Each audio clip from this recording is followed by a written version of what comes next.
So you're looking at putting your own estate plan together, or maybe you're charged with settling a loved one's estate and you're not sure what any of these terms mean.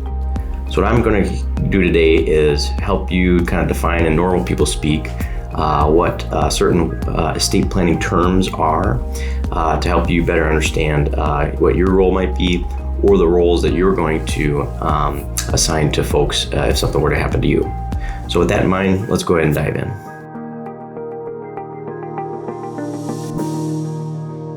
So the first thing I'm going to touch on is a will. And what that's basically doing is dictating the wishes of the deceased.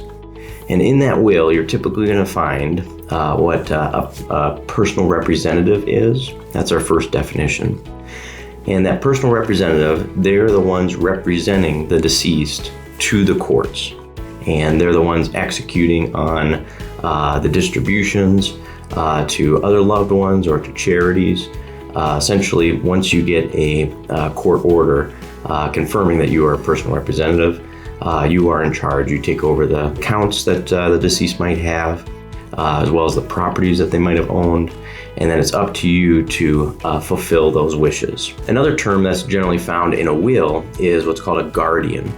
And a guardian comes into play if there are children that are under the age of majority. So many times that's age 21 or age 18, depending on your state. And a guardian in a will, they are essentially recommended to the courts that these are the folks that we want to be guardians for our children. This is typically where an attorney would help with that process, because there's a lot more to it. Just because somebody mentions so-and-so being a guardian doesn't necessarily mean it's exactly going to happen legally all at once. Another term we're going to talk about is a power of attorney. So in a power of an attorney, this is where somebody's still with us, but they may not be capable of making financial decisions for themselves. So for example, I had my wife as a power of attorney while I was deployed overseas.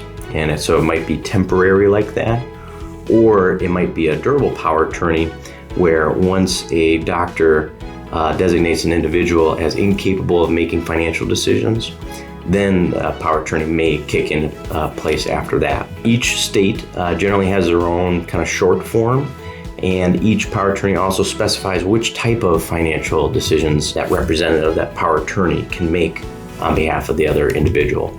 A lot of times a power of attorney might state specifically that they can write checks on behalf of that individual, but they can never write checks to themselves. There might be a limiting power, which makes sense to help reduce that corruption and fraud. Power of attorney is essentially the financial quarterback for the individual that signed that power of attorney. And the last definition we're going to talk about today is a healthcare agent, which is generally found in a healthcare directive. Many times it's a short form, or it could be a long form, where the individual prepared a statement of how they want to be treated, what kind of medicine that they might want to have. And sometimes that might also mean, at what point should we take this individual off life support, which is a tough decision to make.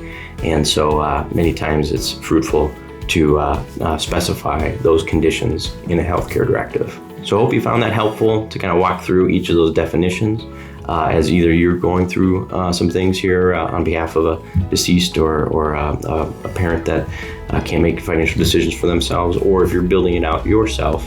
Hopefully that helped kind of translate from that legalese into normal people speak.